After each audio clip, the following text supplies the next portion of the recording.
Hello, my name is Morgan Miller, and I am presenting a slideshow for Bblooms Taxonomy.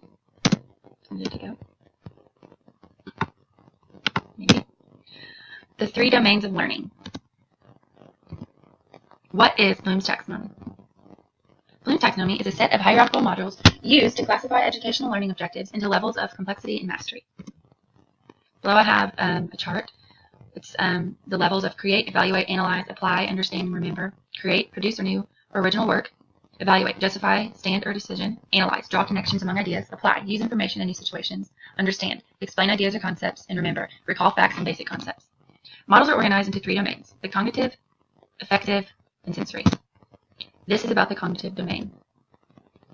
There's points in the cognitive domain that are important to know. The first one is remembering, understanding, applying, analyzing, evaluating, creating. The cognitive domain list has been the primary focus of most traditional education and is frequently used to structure curriculum, learning objectives, assessments, and activities. Hierarchy of the cognitive domain is somewhat of the same chart that we just went over before.